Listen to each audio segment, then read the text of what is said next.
मेरे सभी प्यारे दर्शक भाइयों बहनों को नमस्कार, प्रणाम, जय श्री कृष्ण। धर्म, अर्थ, काम, मोक्ष, द्वितीय परिभाषा जो अर्थ है वह मनुष्य के लिए जीवन संचालन करने में बड़ा सहयोग देती है। धन के लिए विचार करना है तो जन्म कुंडली में हम कहाँ से विचार करेंगे? मूलतः दूसरे घर से। दूसरा घर क्या है?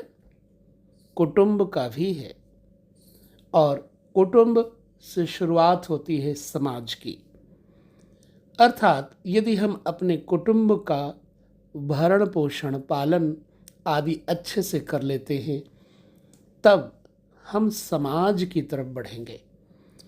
अर्थात दूसरे स्थान से पालनीय कुटुंबी मनुष्य मुख, वाणी, दाहिने नेत्र आदि का विचार, विद्या, भोग, विशेष दास यानी नौकर चाकर, मित्र, इन सब वस्तुओं का विचार करना चाहिए दूसरे स्थान से। द्वितीय स्थान का संबंध विद्या से भी है, ऐसा उत्तर कालामृत में स्पष्ट बताया गया है। विद्या स्वर्ण सुरोप्य धान्य विनय नासा मनस्थैर्यकम।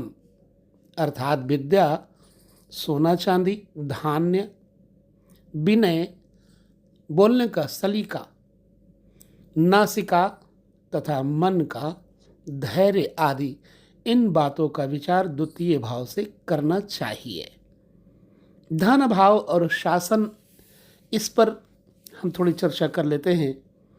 शासन का विचार दसम स्थान से किया जाता है, किंतु द्वितीय भाव भी शासन का भाव है, क्योंकि सर्वार्थ चिंतामणिकार का ऐसा मानना है, उनका ऐसा अनुभव है कि इसका विचार किया जाता है इससे। द्वितीय भाव का स्वामी स्वगृही या उच्च राशि में होकर केंद्र स्थान में स्थित हो तो मनुष्य को सिंहासन की प्राप्ति होती है, ऐसा विचार दिया है।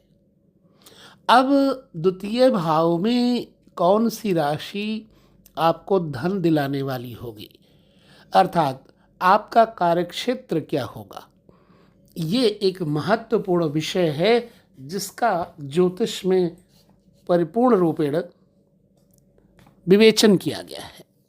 अब हम इसकी शुरुआत करते हैं मीन लग्न के जातकों से। यदि किसी जातक का लग्न मीन है तो धन भाव में स्वयं मेष लग्न आ जाएगा। अब मेष लग्न है धन भाव में तो धनाधिपति कौन हो गया? मंगल।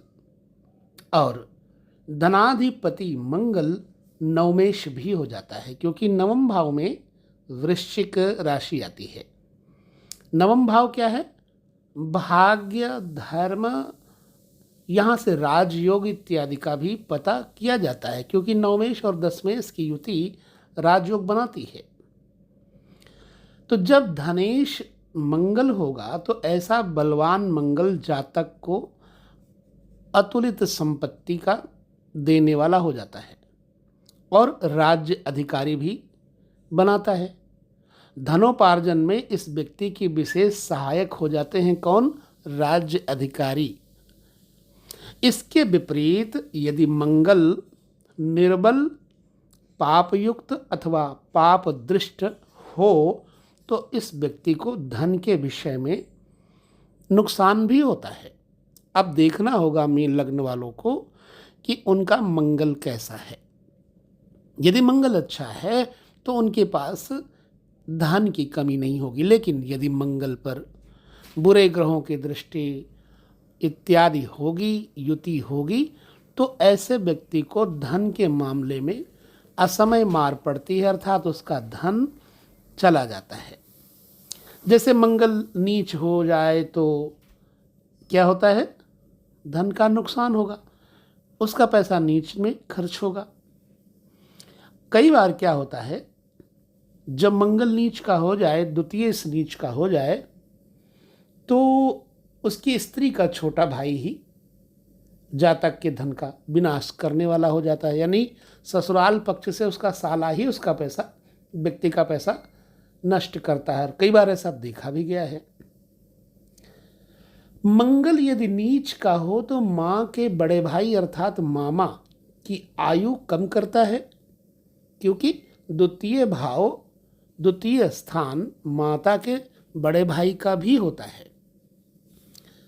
मान लीजिए अब हम मेष लग्न वालों के बारे में विचार करते हैं धन के लिए। तो मेष लग्न जिनका है उनका धनेश बन जाएगा शुक्र, यानी दूसरे स्थान पर वृषभ राशि आ जाएगी। धन भाव में वृषभ राशि हो और शुक्र बलवान हो तो जातक को स्त्री पक्ष से और व्यापार से धन लाभ होता है। बड़ा महत्वपूर्ण विषय है। अब यहां देखना है कि अगर शुक्र निर्बल होकर छठे बैठा हो, आठवें भाव में बैठा हो, तो शुक्र अपनी दशा अंतरदशा में धन को नहीं लेकिन रोग देता है, भारी रोग देता है।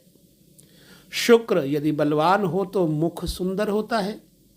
शुक्र पर यदि पाप प्रभाव हो तो ऐसे व्यक्ति की पहली स्त्री की मृत्यु शीघ्र हो जाती है, ऐसा शास्त्रों का भी मानना है, क्योंकि दूसरा स्थान स्त्री की आयु का स्थान है।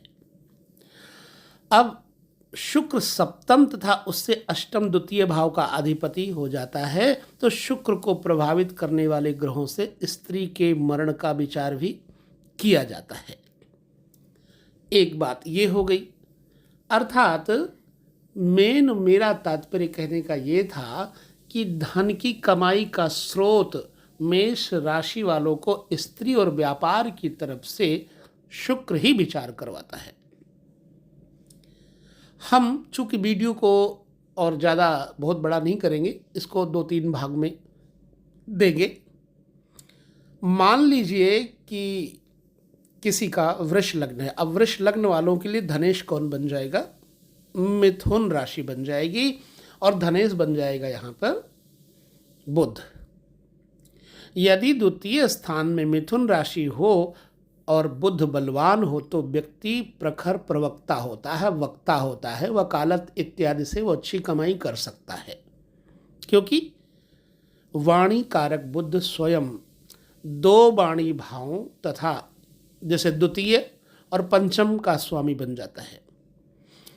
तो मिथुन राशि जिनकी धन स्थान में आती है और उनका बुध बन गया धन का कारक।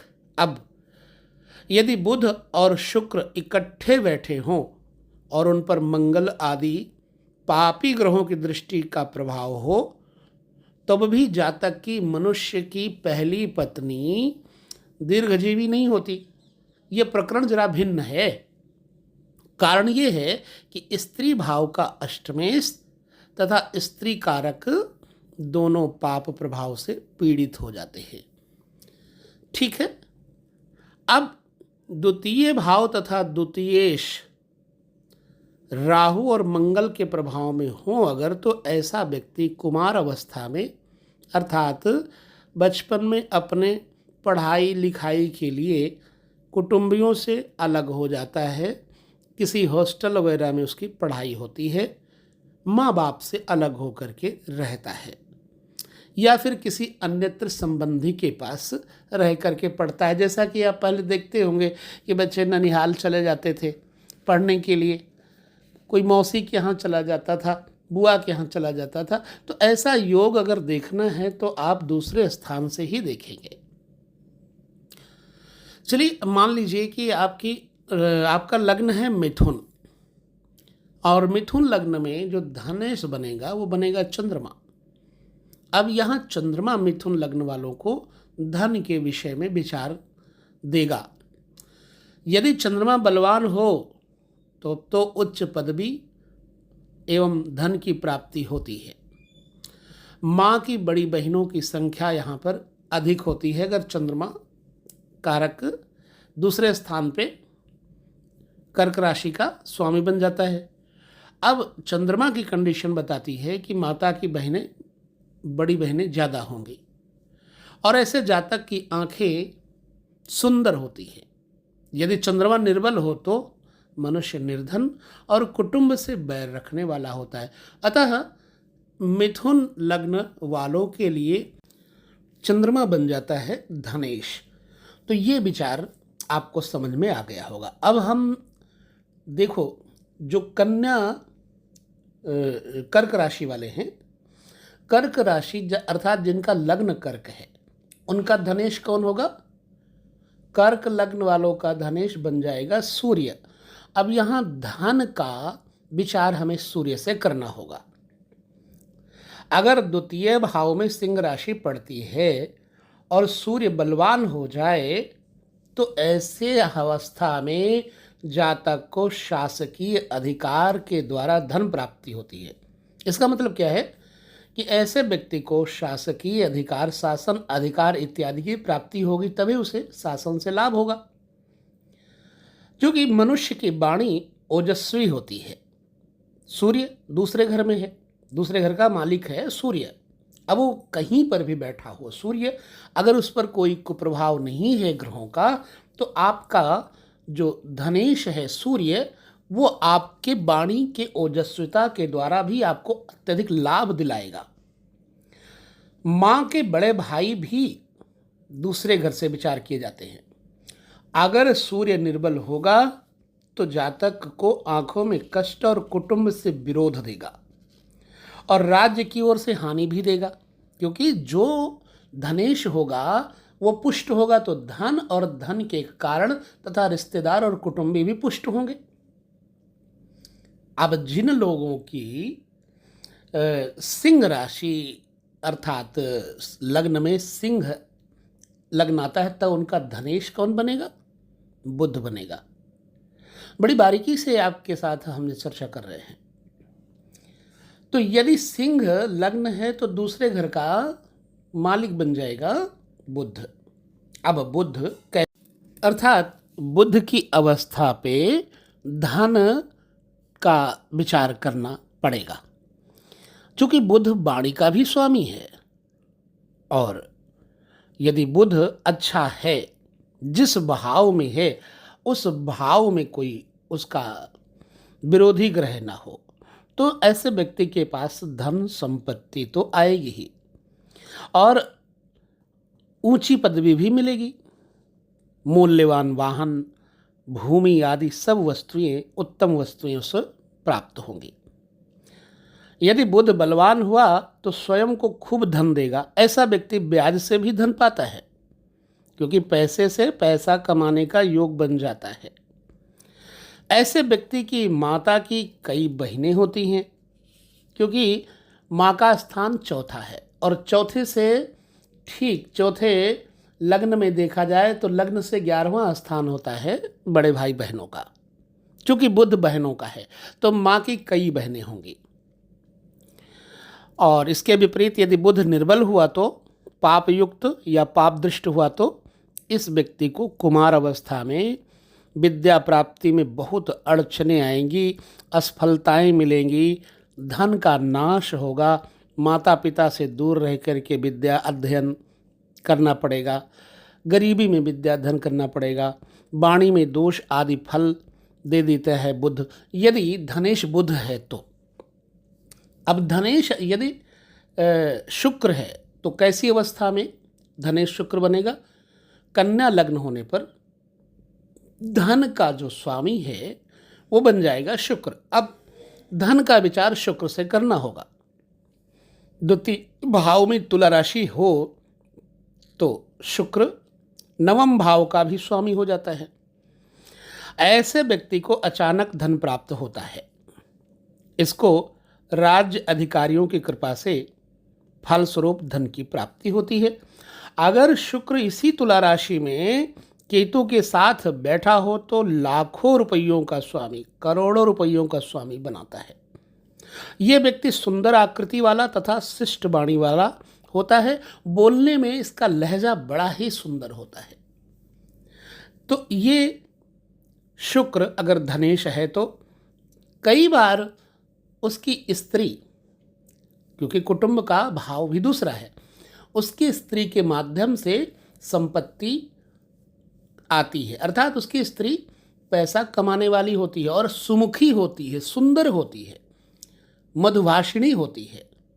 लेकिन अगर विपरीत हुआ इसके, शुक्र के ऊपर कुप्रभावी ग्रह सूर्य आदि की दृष्टि पड़ गई, सूर्य का यानी शत्रु ग्रह का प्रभाव पड़ गया, तो स्त्री कटुभाषिणी होगी, प्रचंड होगी, स्वभाव में सुमधुर नहीं होगी, उल्टा कर्कश वाणी वाली होगी। तो धन के विचार को हम दो भागों में बनाएंगे वीडियो। एक भाग में कन्या लग्न तक और दूसरे भाग में मीन लग्न तक। तो इसलिए मीन, चूँकि मीन राशि का तो मैंने कर दिया, बना दिया, अब हम कुंभ लग्न तक बनाएंगे, वो दूसरे पार्ट में। अगर आपको ये वीडियो अच्छा लगा है तो आप दूसरे पार्ट को भी जरूर देखिएगा।